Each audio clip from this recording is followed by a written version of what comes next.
오늘 우리에게 주어지는 이 본문의 말씀은 예수님이 십자가에서 죽으시는 내용으로 되어 있습니다. 마태는 예수님의 이 죽으심을 묘사하면서 우리에게 주고 싶은 그 핵심적인 교훈이 하나가 있습니다. 예수님의 돌아가시는 모습은 간단합니다. 그냥 목마르다 하시고 신포도주를 머금으시면서 죽으셨습니다. 그리고 죽으신 다음에 몇 가지의 사건이 나오는데, 갑자기 이제 흑암이 찾아오고 성전의 휘장이 불로 찢어졌으며 지진이 일어나고 바위가 터지며 무덤에서 죽은 자들이 일어났다라고 이야기를 합니다.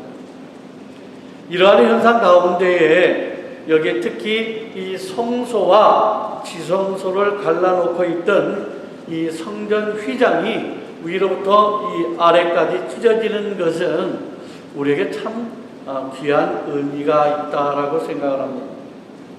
여러분, 성소는 제사장이 들어가서 향도 피우고 떡도 놓고 왕래할 수가 있는 곳입니다. 그런데 지성소는 좀 달라요. 여기는 이 대제사장 한 명만이 들어갈 수가 있습니다. 그것도 1년에 한 번만입니다. 언제 들어가냐면 짐승의 피를 받아가지고 피를 뿌리기 위해서 한 번 들어가는 것입니다. 대제사장은 모든 백성의 죄를 중재하는 이 역할을 하는 것이 바로 휘장의 역할이다라고 하는 겁니다. 휘장은 누구도 하나님을 만날 수가 없습니다. 대신 대제사장을 통해서 만날 수 있다라고 하는 표시가 바로 이 휘장이 되는 것인데, 이 휘장이 찢어진 겁니다. 언제요? 예수님이 십자가에서 죽는 그 순간에 휘장이 찢어졌다라고 하는 겁니다. 그리고 무덤들이 열리면서 자던 성도의 몸이 많이 일어났다라고 말씀하고 있습니다. 다른 모든 사람이 일어난 게 아니고 지금 자던 성도의 몸이 일어났다라고 합니다. 예수님이 부활하신 다음에 예루살렘에 가실 때에 무덤에서 일어났던 그들이 함께 들어갔다라고 합니다. 여러분 한번 생각해 보시길 바랍니다. 예전에 죽었던 사람입니다. 죽었던 사람이에요, 이미.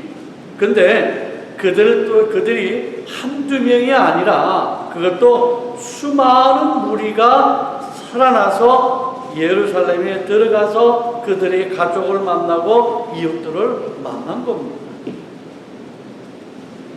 예수님이 죽으신 다음에 벌어졌던 현상은 우리 인간들이 상상하기 힘든 정도의 놀라운 것으로 우리에게 보여주고 있다라고 하는 겁니다. 그리고 백부장과 이 예수의 시체들을 지키는 자들이 무엇을 보았습니까? 이들은 예수님의 시체를 돌 무덤에 넣는 것을 분명히 보았습니다. 그리고 어떤 일이 벌어집니까?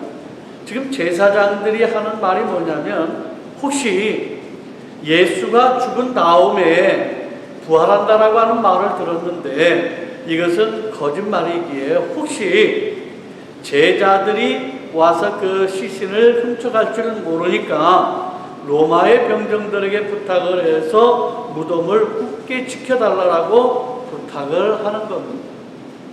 그리고 혼자 움직일 수 없는 이 돌문을 닫고 많은 병정들이 밖에서 지키고 있는 겁니다. 그런데 주일 아침에 돌문이 열리고 시신이 없어지고 천사가 와서 앉아 있는 겁니다. 그 광경을 로마의 군병들이 보고 크게 놀란 겁니다. 그리고 그 광경을 본 백부장과 함께한 예수를 지키는 자들이 심히 두려워하면서 하는 말이 있습니다. 이는 진실로 하나님의 아들이었다라고 하는 것입니다. 이것은 고백입니다. 이것이 오늘 본문이 우리에게 주고 싶어 하는 내용이다라고 하는 것. 오늘 십자가에 달리신 분이 누구신가 하면 바로 하나님의 아들, 또한 거룩한 메시아인 것을 다시 한번 우리 모든 이들에게 증거하여 주는 사건이다라고 하는 거예요. 그런데 누가 이것을 증거하느냐라고 하는 거예요. 누가 이것을 이 놀라운 사실들을 이 유대인이 증거한 것은 아닙니다. 지금 유대인 대다수는 예수가 하나님의 아들 메시아인 것을 믿지 않았습니다. 이러한 놀라운 증인들 누가 했느냐? 바로 유대인이 아닌 이방인들이 이것을 증거했다라고 하는 것입니다.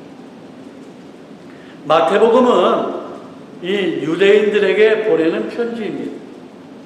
하는 말이 너희들이 부인했던 이 메시아가 이방인들도 나타나는 현상을 가지고, 즉 갑자기 흑암이 찾아오고 성전의 휘장이 둘러 찢어지며 지진이 일어나고 바위가 터지며 무덤에서 죽은 자들이 일어나는 것을 보고 하나님의 아들로 인정했거늘 어찌 왜 너희들은, 하나님의 자녀라고 하는 너희들은 오히려 믿지 않느냐라고 하는 책망의 메시지로 담겨 있는 겁니다.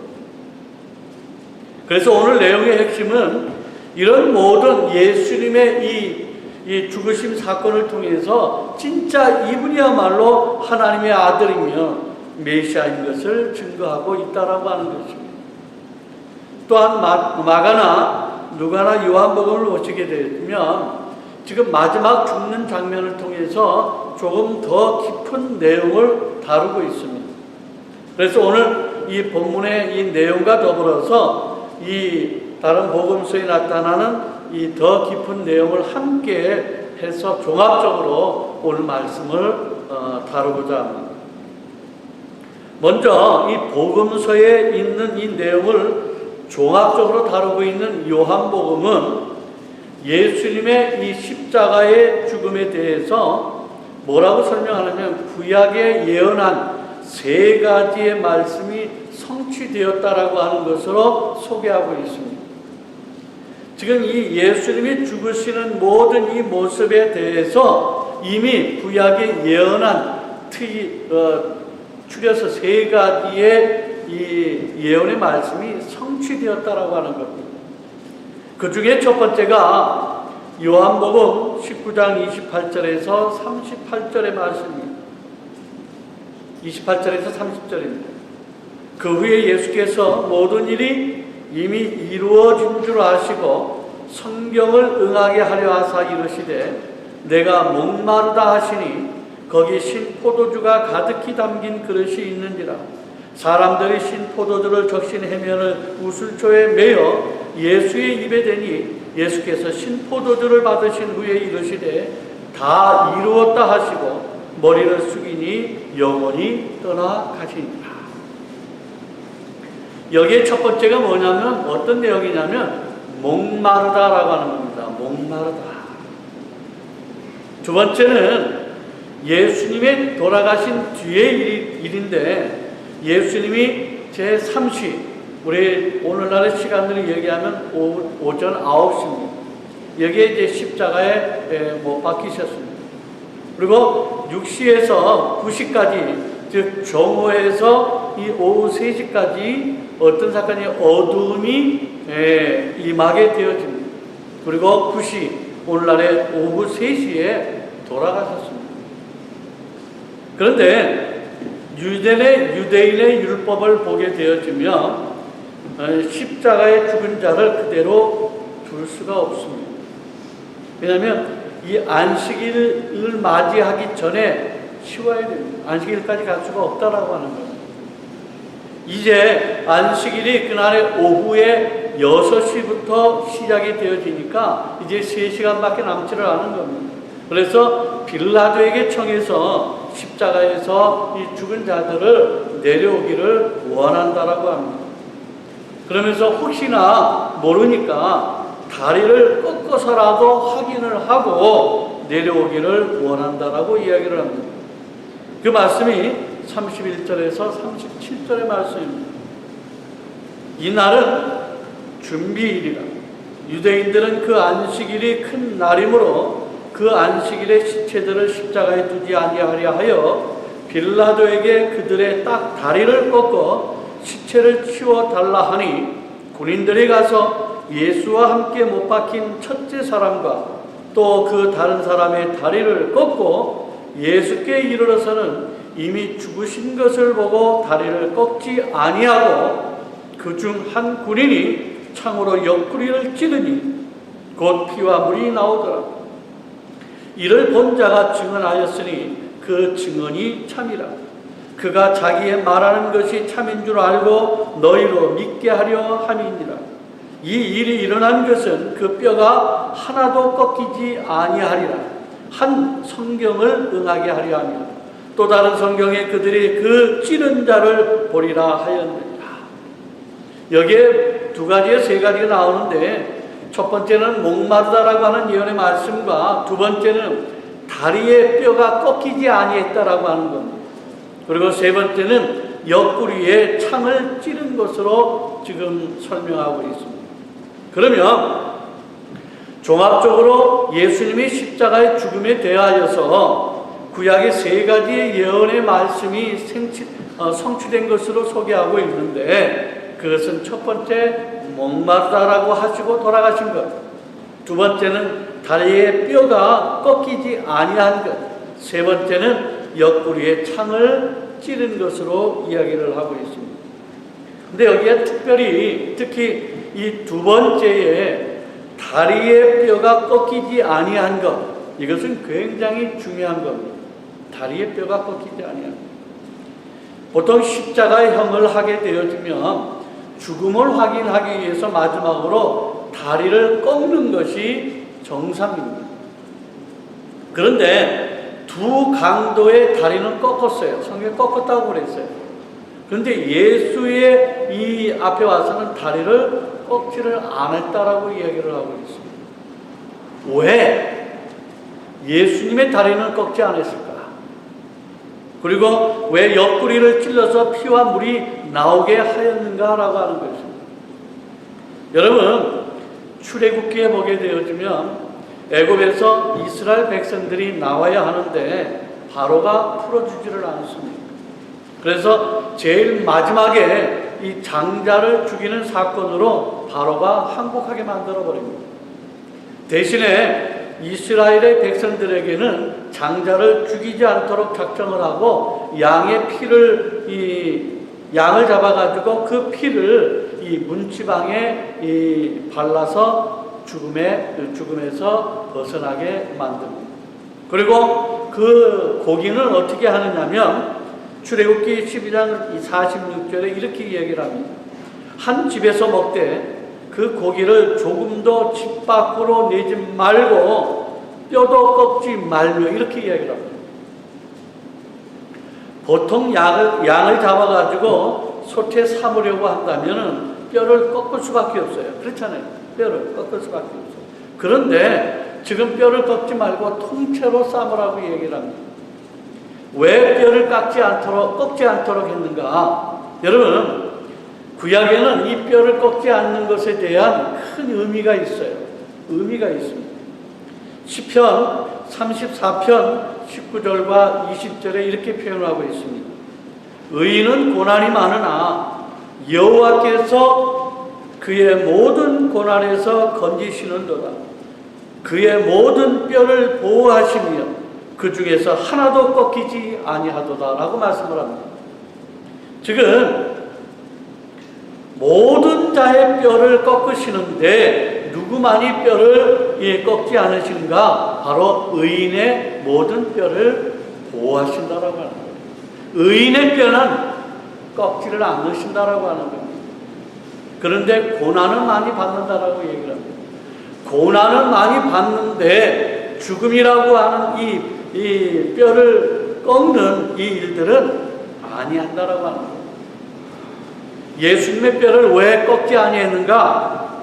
6월절에 이 양인 것을 표시하는 동시에 유월절에 그 양은 아무 흠이 없는 의인인 것을 말하고 있는 겁니다. 뼈를 꺾지 않는 것. 그래서 이 복음서에는 뼈를 꺾지 아니하는 것은 그분은 바로 죄가 없으신 의로우신 하나님의 아들, 우리가 기다리고 있었던 이 메시아인 것을 십자가의 죽음을 통해서 증거를 하고 있다라고 하는 것입니다. 여러분, 어린 양을 택하여서 유월절에 양으로 잡는 것은 무엇이냐? 그래서 성경의 출애굽기에 12장 26절과 27절에 이렇게 말씀하고 있습니다. 이후에 너희의 자녀가 묻기를 이 예식이 무슨 뜻이냐 하거든 너희는 이르기를 이는 여호와의 유월절 제사라. 여호와께서 애굽 사람에게 재앙을 내리실 때에 애굽에 있는 이스라엘 자손의 집을 넘으사 우리의 집을 구원하셨느니라 하라. 하매 백성이 머리 숙여 경배하니라 라고 말씀을 합니다. 그러면 거룩하신 이 하나님의 아들이 이 땅에서 와서 하신 일이 무엇이냐라고 하는 것을 살펴볼 필요가 있습니다. 그것이 두 번째로 보여지는 목마르다라고 하는 겁니다. I am thirsty. 무슨 의미입니까? 지금 십자가 상에서 목마를 수가 있습니다. 그렇잖아요. 그런데 예수님이 체면상 우리가 아는 일반적인 목마름을 이야기를 했겠느냐라고 하는 거예요. 그렇잖아요. 예수님은 분명 I'm thirsty, 목마르다라고 분명히 이야기를 하신 것 사실이에요. 근데 그 목마르다, 정말 내가 목이 말라서 이 목마르다라고 하셨느냐라고 하는 거예요. 마태복음에 보면 27장 34절에 이렇게 말씀합니다. 쓸개 탄 포도주를 예수께 주어 마시게 하려 하였더니 예수께서 맛보시고 마시고자 하지 아니하시더라 라고 말씀합니다. 그런데 48절에 가서는 뭐라고 말씀하느냐면 그 중에 한 사람이 곧 달려가서 해면을 가져다가 신포도주의 적시에 갈대에 꿰어 마시게 하거늘이라고 합니다. 처음에는 포도주를 줄 때는 안 마셨어요. 그런데 나중에 그렇게 참으시던 이 분이 왜 나중에 가서 목마르다라고 하셨을까라고 하는 겁니다. 왜요? 그것은 한마디로 성경을 응하게 하려 함이다라고 하는 겁니다. 구약에 예언했던 그 말씀을 응하게 하시기 위해서 이렇게 하셨다라고 하는 겁니다. 그런데 그러면 왜 처음에 줄 때 마시지 아니했을까라고 하는 거예요. 처음부터 십자가 얼마나 고통스럽습니까? 그러면 처음에 줄 때 그것을 여기 마셨으면은 그 고통이 덜했을 텐데, 그렇잖아요. 쓸개 탄 이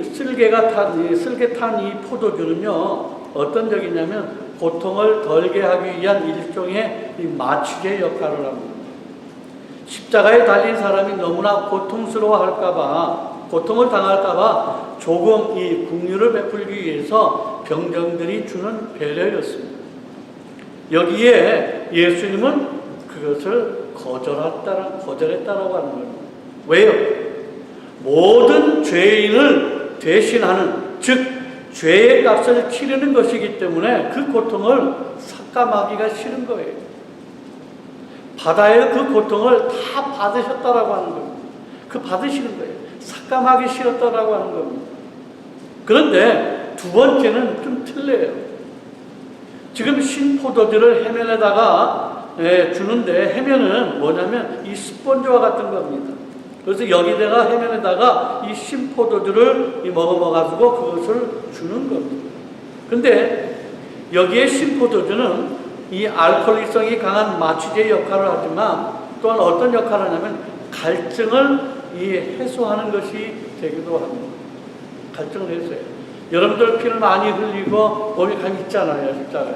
그러면 이게 고통도 완전히 고통 자체도 그렇지만은 이 목마를 수밖에 없어요. 갈증이 된다고 그래요. 그렇기 때문에 여기에서는 주님이 그것을 마시는 겁니다. 왜요? 이 일 또한 성경을 이루는 일이다라고 말씀을 하고 있습니다. 출애굽기 12장 22절에 보면 이렇게 말씀합니다. 우슬초 묶음을 가져다가 그릇에 담은 피에 적셔서 그 피를 문인방과 좌우 설주에 뿌리고 아침까지 한 사람도 자기 집 문 밖에 나가지 말라라고 얘기를 합니다. 여기 이 우슬초 묶음으로 적셔가지고 문설주에 양의 피를 바르는 것을 얘기를 합니다. 근데 이것이 예수님의 상징이라고 얘기를 합니다. 그리고 예수님이 신포도주를 마시는 것은 온 인류는 뭐냐? 온 인류는 인생의 목마름의 갈증 가운데에 있다라고 이야기를 합니다. 여러분들이 잘 아시는 이 종교 철학자인 파스칼이라고 하는 사람이 있습니다. 그 사람이 뭐라고 얘기를 했느냐면, 하나님을 떠난 인생은 그 마음의 공허함과 그 마음의 심심함이 있다라고 이야기를 하고 있습니다. 다시 말해서 하나님을 떠난 인간의 고통, 갈증을 이야기를 하고 있는 겁니다. 그 고통을 누가 해소해 주는가? 바로 포도주로 비유하신 예수님의 피, 그의 죽으심으로 이 입술을 적심으로 해소시킬 수 있는, 즉 다시 말해서 예수님으로 말미암아 인간의 고통이 해소가 되어지는 이 일을 위해서 오셨다라고 말씀하고 있는 겁니다. 또 다른 부분에서도 많이 소개하고 있습니다. 이스라엘 백성들이 애굽에서 나와서 광야에서 목마르다라고 할 때 어떻게 했습니까? 반석을 통해서 물을 줍니다. 그 반석을 뭐라고 성경은 이야기를 합니까? 그 반석은 바로 그리스도라고 이야기를 말씀하고 있습니다. 고린도전서 10장 4절입니다. 다 같은 신령한 음료를 마셨으니 이는 그들을 따르는 신령한 반석으로부터 마셨으며 그 반석은 곧 그리스도시라. 그리스도를 통하여서 갈증을 해소해 주고 있다라고 하는 겁니다. 또 이사야서 55장 1절에서도 뭐라고 합니까? 오라 너희 모든 목마른 자들아 물로 나오라. 돈 없는 자도 오라. 너희는 와서 사 먹되 돈 없이 값없이 와서 포도주와 젖을 사라고 말씀하라고 있습니다. 요한복음 4장 13절과 14절에도 말씀합니다. 예수께서 대답하여 이르시되 이 물을 마시는 자마다 다시 목마르려니와 내가 주는 물을 마시는 자는 영원히 목마르지 아니하리니 내가 주는 물은 그 속에서 영생하도록 솟아나는 샘물이 되리라라고 말씀을 하고 있습니다. 여러분, 야곱의 우물에서 사마리아 여자가 물을 기르러 왔을 때에 예수님이 뭐라고 합니까? 물을 좀 달라라고 이야기를 합니다. 여기서 여인은 사마리아 여인입니다. 그렇기 때문에 사마리아 여인의 입장에서는 유대인들이 상종을 하지를 않습니다. 그렇기 때문에, 그런데 이 사마리아 여인은 뭐라고 하는 15절에서 뭐라고 이야기를 하느냐면, 여자가 이르되 주여 그런 물을 내게 주사 목마르지 않고 또 여기에 물 기르러 오지도 않게 하옵소서라고 얘기를 하고 있습니다. 왜냐하면 이 여인은 이미 5 남편이 있었는데 나는 지금 남편이 없다라고 얘기를 하고 있습니다. 지금 5의 남편으로도 여전히 갈증을 지금 해소하지 못하고 있다라고 하는 겁니다. 그러나 세상의 물은 다시 목마르겠지만은 내가 주는 물은 영원히 그 갈증을 해소시켜 준다라고 말씀하고 있는 겁니다. 그 말에 대해서 이 여인은 고백이 무엇입니까? 25절에 이렇게 고백합니다. 여자가 이르되 메시아 곧 그리스도라 하는 이가 오실 줄을 내가 아노니 그가 오시면 모든 것을 우리에게 알려주시리다. 그래서 예수님이 오신 목적이 너희의 이 공허한 이 마음을 채우기 위해서 십자가에서 죽으심을 예언했기 때문에 십자가의 죽으심을 시청각으로 우리에게 지금 보여주고 있는 겁니다.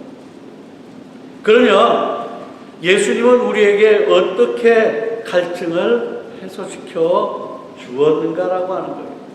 예수님이 죽으시는 그 십자가에서 죽으시는 그 자체가 우리에게 갈증을 해소시켜 주었는가? 아닙니다. 세 번째 성취로 이야기할 수가 있습니다. 무엇이라고 얘기하냐면 옆구리에 창에 찌른 겁니다. 옆구리에. 왜 창으로 찔렀을까? 의미가 무엇일까? 여러분, 예수님의 옆구리에 찌른 것은 뭐냐면 죽음을 확인한 겁니다. 죽음을 확인한 거예요. 물과 피를 흘린 것을 보고 뭐라고 합니까? 죽었다라고 확인을 하는 겁니다. 그래서 그 결과 뭐가 탄생이 되었습니까? 교회가 탄생이 되어진 겁니다. 예수님이 죽으심으로 인해서 나타나는 것이, 탄생되어진 것이 바로 교회라고 하는 겁니다. 여러분, 창세기에 나오는 아담이 있습니다. 아담의 갈비뼈 하나를 취해가지고 하와를 만드셨습니다. 여러분, 구약에 지금 아담과 하와는 그냥 만드신 것이 아니에요. 이 모든 것은 예수님에 대한 실체에 대한 모형이기 때문에 왜 하나님은 아담과 하와를 만드셨는가? 여러분, 분명히 천국에는 남녀가 없다라고 했어요. 시집도 장가도 아니 간다라고 했어요. 그런데 왜 하나님은 아담과 하와를 처음부터 만드셨느냐라고 하는 거예요.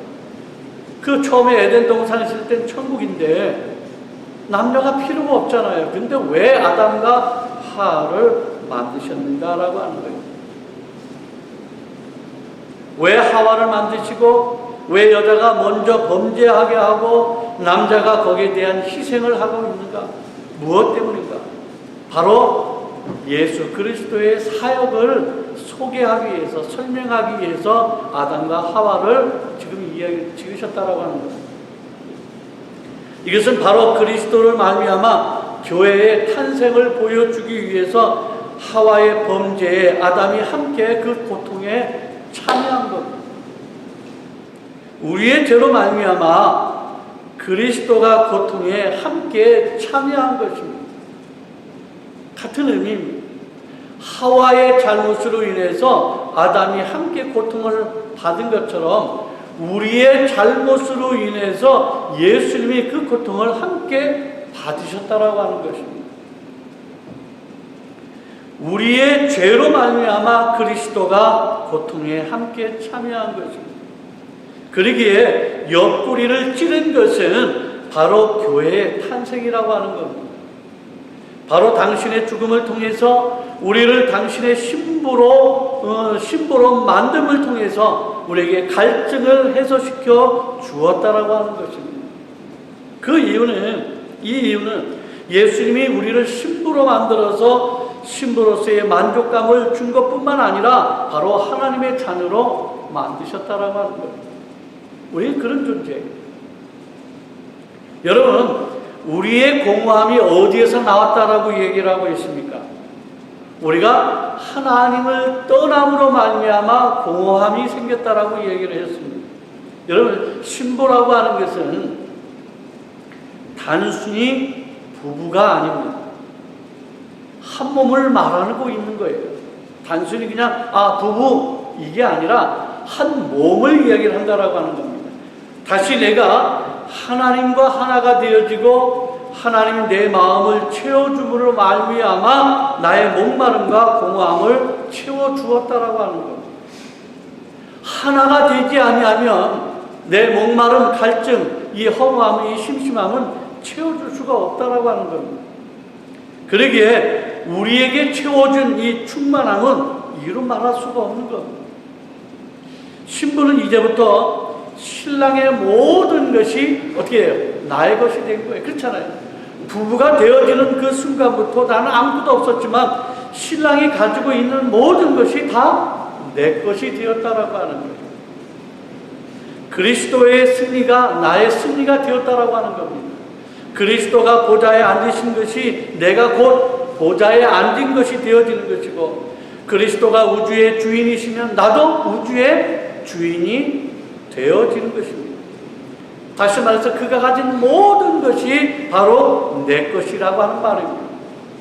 그런데 신부가 만약에 신랑이 가진 것만으로 위로를 받고 기뻐한다라고 하면 저는 아마 잘못된 신부라고 이야기하고 싶어요. 여러분 생각을 해보세요. 여러분들이 결혼해서 신랑이나 신부가 상대편이 가진 것으로 같이 가진 것으로 내가 했다. 그래서 내가 행복하다, 만족하다라고 얘기를 합니까? 아니. 신부가 가장 기뻐하는 것은 뭐냐면 남편과의 관계입니다. 저가 내 마음에 들어와서 나를 사랑하고 아끼는 그 자체가 가장 큰 기쁨이라고 하는 겁니다. 부부는 되었는데 관계가 소원하면 그건 행복이 될 수가 없잖아요. 얼마나 불행한 겁니까? 서로 날마다 사랑하는 모습을 보여주고 하나가 되어지는 뭔가의 이 모습이 보여야만 행복이라고 얘기할 수가 있잖아요. 그래서 한 남편과의 관계에서 하나가 되어질 때 가장 큰 기쁨이 되어지는 겁니다. 그리고 그 다음에 그가 가진 이 신분과 특권을 함께 누리는 것이 다음의 즐거움이 될 수가 있다라고 하는 거죠. 오늘 이러한 관계를 통해서 우리에게 기쁨을 주었다라고 말씀하고 있는 겁니다. 뿐만 아니라 우리를 각자의 신부로 만든 것은 아닙니다. 이 말은 참 어려운 말이에요. 우리를 각자의 신부로, 우리는 분명히 신부라고 했는데 우리를 각자의 신분으로 만든 것은 아니다라고 이야기를 합니다. 이것은 우리가 성경을 보면서 이해하는 것이 더 빠르라고 생각을 합니다. 여러분 에베소서 2장 11절에서 18절의 말씀을 보면 이해할 수가 있습니다. 굉장히 길어요. 그러므로 생각하라. 너희는 그때 육체로는 이방인이요 손으로 육체에 행한 할례를 받은 무리라.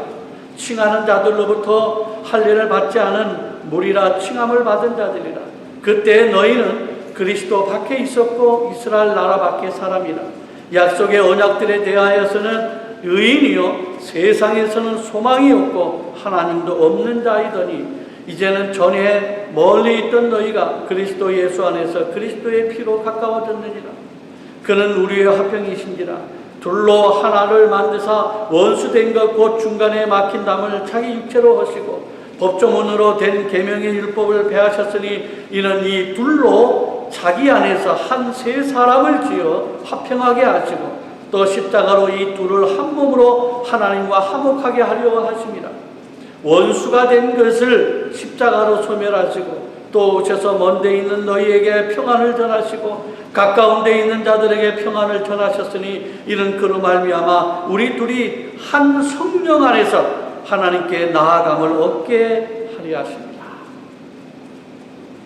어떻게 보면 이 말씀은 인간으로서는 너무나 이해하기 어려운 너무나 신비로운 말씀이라고 생각을 합니다. 예수 믿는 각자를 신부로 만든 것이 아니라 모든 믿는 자를 한 몸으로 만들어서 그리스도의 한 신부로 만들었다라고 하는 거예요. 이해가 되겠습니까? 그리스도를 믿는 모든 자들을 한 몸으로 만들어서 그리스도의 한 신부가 되게 만들었다라고 하는 겁니다. 세 사람이 아니라 한 세 사람을 이야기하고 있습니다. 결국은 우리는 믿는 모든 사람이 한 몸이 되어서 그리스도의 하나의 신부로 등장한 것입니다. 이것이 바로 우리의 위치라고 하는 겁니다. 그래서 모든 교회는, 모든 성도들은 하나의 신분으로서 그리스도의 신부가 되므로를 통해서 신부가 누리는 모든 특권을 교회가 동시에 누리게 되는 것을 이야기를 하고 있습니다. 그러면 교회 안에서 우리는 무엇이냐? 그리스도와는 하나의 신부이지만 우리는 서로 영적 안에서의 가족이 되는 것입니다. 우리는 그렇다. 서로 저와 여러분들의 관계는 그렇다라고 하는 겁니다. 우리의 모든 사람들은, 우리의 모든 성도들은 하나의 신부가 되어서서 되어지는 것이지만, 이 자리에 있는 여러분들 모두에게 있어서 여러분들은 뭐냐? 영적 안에서의 다 하나의 가족이라고 하는 겁니다. 가족이 되어지는 겁니다. 그러기에 교회라고 하는 것은 교회 안에 어떤 풍성함이 있는가 하면, 영적인 새로운 신부를 만남으로써 그 마음에 기쁨을 주었다라고 하는 것입니다. 여러분들과 저의 관계가 그런 거예요. 하나의 가족입니다. 그러니 하나의 가족들이, 식구들이 서로 안에서 질시하고 미워하고 멸시하는 모습은 절대 필요하지는 않겠죠. 오히려 더욱더 사랑하고 아끼고 희생해주는 그런 생활이 필요하다라고 하는 겁니다. 그 다음에 옆구리를 찔림에 대해서 또 다른 의미를 찾아볼 필요가 있습니다. 왜 옆구리를 찔렸을까? 스가랴 12장 10절에 이렇게 말씀합니다. 내가 다윗의 집과 예루살렘 주민에게 은총과 간구하는 심령을 부어주리니 그들이 그 찌른 바 그를 바라보고 그를 위하여 애통하기를, 독자를 위하여 애통하듯 하며 그를 위하여 통곡하기를, 장자를 위하여 통곡하듯 하리로다 라고 말씀합니다. 다윗의 집과 예루살렘 주민은 백성을 말하고 있습니다. 하나님의 택한 백성에게 은총과 이 간구의 심령을 부어주는 것입니다. 그런데 그 결과가 무엇이냐? 바로 애통하고 통곡한다라고 하는 겁니다. 여러분 잘 들으셔야 됩니다. 하나님의 택한 백성에게 있어서 은총과 간구의 심령을 부어줍니다. 그런데 그 결과가 우리의 삶에 우리에게 어떤 모습을 원하시냐면, 우리의 결과가 애통하고 통곡한다라고 하는 말입니다. 어찌 보면 은총과 이 간구의 심령을 부어준 것은 축복이잖아요. 얼마나 귀한 축복입니까? 그런데 왜 결과가 애통을 하고 통곡한다라고 이야기를 하고 있느냐라고 하는 거예요. 무슨 뜻이냐라고 하는 거예요. 여러분 어떻게 생각하세요? 여러분, 저는 이것을 다른 말로 한마디로 이렇게 표현하고 싶어요. 예수를 믿는 자의 결과가 바로 이것이다라고 하는 거예요. 예수를 믿는 자의 결과는 바로 애통하고 통곡한다라고 하는 겁니다. 여러분, 정말로 예수를 믿는 자들은 장자를 위하여서 통곡을 하게 되어 있다라고 하는 겁니다. 누구를 바라보고요? 예수를 바라보고 말입니다. 이것은 무슨 말이냐면, 정말로 내가 누구이간데 예수님이 나를 위해서 죽으시다니 내 죄가 생각이 나서 통곡했던 시간이 이야기를 하고 있는 겁니다. 여러분 생각해 보세요. 여러분들이 예수님이 죽으시고 여러분들을 하나님의 자녀로 만드셨습니다. 여러분들 하나님 자녀로 만드셨어요. 그러면 하나님이 여러분들이 자녀가 되어지는 순간에 어떤 모습이 있었습니까? 정말로 애통하고 통곡하지 않았습니까? 내가 누구이가? 하나밖에 없는 예수 그리스도를 십자가에 죽게 만드셨어. 그 피로 말미암아 나를 살리셨다. 그것으로 인해 너무나 애통하고 통곡한다라고 하는 거예요.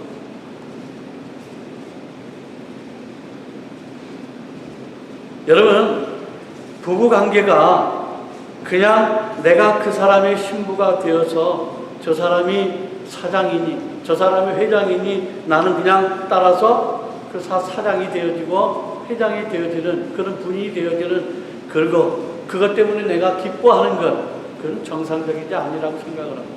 그렇잖아요. 내가 뭐 회장하고 결혼했으니 나는 회장 부인이다. 그래서 기뻐합니까? 그것으로만 기뻐합니까? 그것은 정상적인 기쁨이라고 볼 수가 없어요. 남편이 주는 이 사랑에 감동하는 여인이 훨씬 그 마음에 기쁨이 있다라고 하는 거예요. 주어지는 환경이 문제가 아니라 나를 어떻게 사랑할 수 있겠냐. 나에게 이 아름다운 사랑을 준 그 남편에 대해서 너무나 감사하고 기뻐하고 통곡한다라고 하는 것입니다. 그래서 주님이 나를 향하여 하신 그 일이, 그래서 주님이 나를 위해서 죽으시다니, 나를 이렇게 사랑하시다니라고 하는 통곡을 이야기하고 있는 겁니다. 이것은 나의 죄에 대한 이 고백도 있지만은 이러한 죄인을 위해서 당신이 죽으시다니라고 하는 그 사랑이 얼마나 큰지에 대한, 은혜에 대한 감사하는 통곡의 소리라고 하는 겁니다. 이것이 성취되기 위하여서 예수 믿는 사람이 되었다라고 하는 겁니다. 예수 믿는 사람은 여기에서 빠질 수가 없습니다. 예수님의 이 옆구리의 찔림에 대하여 누구든지 이 순간에 그를 위하여서 애통하기를, 독자를 위하여서 애통을 하고 이 장자를 위하여 통곡하게 되어 있다라고 하는 것입니다. 그래서 사도 바울이 로마서 7장 24절과 25절에서 뭐라고 얘기를 했습니까? 오호라 나는 곤고한 사람이로다. 이 사망의 몸에서 누가 나를 건져내려. 우리 주 예수 그리스도로 말미암아 하나님께 감사하리로다. 그런즉 내 자신이 마음으로는 하나님의 법을, 육신으로는 죄의 법을 섬기노라 라고 얘기를 하고 있습니다. 이것은 사도 바울의 아름다운 고백입니다. 또한 동시에 우리의 고백이 되어져야 된다고 하는 겁니다. 예수 믿는 자가 죽을 때까지 가져야 할 이 심령이라고 하는 겁니다. 우리가 가져야 할 성도의 이 마음은 죽을 때까지 내가 받은 사랑만큼 행하지 못하는, 그래서 여전히 부족한 마음 때문에 계속 자기를 미안해하고 힘들어하고 그 모습을 갖는 것이 바로 우리의 신앙의 성숙이 아니겠는가. 그래서 나의 부족함 때문에 죽는 그 날까지 애통해 하는 것입니다. 그런데 우리의 모습은 그렇진 않잖아요. 맨날 하나님 앞에 달라고 간구하고 계속 주어짐에도 불구하고 그 주어진 것에 대한 감사보다는 더 많은 것을 달라고 계속해서 간구하잖아요. 주어진 것에 대해서 감사하고 그것에 대해서 기뻐하며 하나님께 영광을 돌리는 삶이 과연 우리에게는 얼마나 있겠느냐라고 하는 거예요. 더 달라고 하는 것만 있었지 주어진 것에 대한 감사의 생활이 과연 우리에게 얼마나 있느냐라고 하는 거예요. 예수님이 십자가에서 죽으셨습니다. 그 이유는 오늘 이 모든 것을 성취하기 위해서 죽으셨다라고 하는 겁니다. 하나님을 떠나서 공허한 삶을 살고 있고 인생을 방황하고 있는 우리를 신부로 이 만듦을 통해서 우리의 삶에 풍성함을 주시기 위하여서 우리 믿는 자에게 이런 그리스도의 사랑에 감격하는 마음을 주었다라고 하는 것입니다. 예수님의 죽음이 그렇다라고 하는 겁니다. 그러기에 오늘 우리는 이 예수님의 죽음을 통해서 단지 나를 위해서 죽으셨다라고 하는 피상적인 것이 아니라 나에게 있는 이 새로운 생명과 더불어 목마름, 이 갈증의 모든 것을 해소시켜주기 위해서 예수 그리스도께서 죽으셨다라고 하는 사실을 우리는 다시 한번 확인해야 될 필요가 있고, 그 사랑을 확인한다면 우리의 삶에 더 많은 것을 요구하는 것이 아니라 우리에게 주어지는 이 모든 것을 기뻐하며 하나님께 감사하며 나의 부족함을 오히려 애통하며 고통할 수 있는 그러한 우리의 삶이 필요하다라고 하는 것입니다. 이것을 위해서 예수님이 죽으셨다라고 하는 사실입니다. 오늘 이 예수님의 사랑, 이 예수님의 놀라운 이 은혜를 우리가 다시 한번 확인하면서 우리의 삶에 하나님의 자녀로서의 귀한 삶이 이 땅에 마땅히 드러남이 마땅하지 않겠습니까? 오늘 이러한 결심이 여러분들의 삶에 있게 하시며 이제 주어지는 여러분들의 시간 속에 날마다 주님 앞에 영광을 돌리는 일들이 더 많이 일어나는 귀한 복된 아름다운 여러분들의 삶이 되어지시기를 주 예수 그리스도의 이름으로 간절히 축원을 드립니다. 기도하겠습니다. 오 아버지 하나님,